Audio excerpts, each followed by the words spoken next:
Peggy 16. Mortal teenager Billy Batson has been granted the power of lightning to become the Earth's mightiest mortal, and Shazam dominates the battlefield with his gift. As a melee enforcer with good power damage, survivability, and initiation, Shazam is a heavy hitter who can be difficult to deal with. Shazam is an energy-based character. All of his skills draw their cost from his quickly refilling store of energy. His passive is Power of Zeus, which increases his power damage as his health increases, and his health as his power damage increases. Speed of Mercury causes you to dash to a target enemy, knocking them to the ground and dealing damage.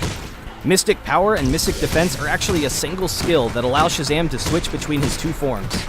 When switching to Power, he unleashes a chain lightning attack that bounces between enemies dealing power damage, and his basic attacks regenerate energy. When switching to Mystic Defense, Shazam gains a shield that absorbs damage, and he will regenerate energy whenever he is attacked. Lightning Field is a toggle ability that can stay on as long as you have energy, slowing and damaging all enemies around Shazam. For shock and awe, use your final ability, Shazam! You will briefly transform into Billy, quickly charging a long distance, then transform back into Shazam in a large burst of lightning. Nearby enemies will be heavily damaged and knocked up. An all-out brawler with two devastating initiation abilities with spammable damage and shields make him a force to be reckoned with. Your bread and butter is switching between Mystic Power and Defense to give Shazam both damage and a shield on a short cooldown.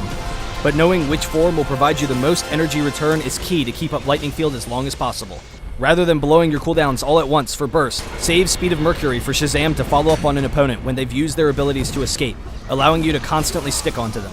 The range on your ultimate is long enough that you can set up unexpected ganks over walls and net quick kills for your teams.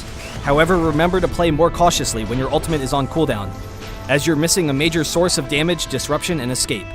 When initiating fights, be ready to react quickly and pick up an out-of-position target, but you don't always need to use your ultimate immediately. In order to not overextend past your team, save your ult for when your opponent's high priority and soft damage dealers are near the front line. To fit your role as an enforcer, it is important to grab defense early, and in particular health, so that you can soak up poke damage from your opponents before having to use your ult. To allow you to initiate when needed and then escape from a fight, grab super speed as well as consume matter for more survivability. The power of Zeus, the speed of Mercury, Shazam bolts across the field.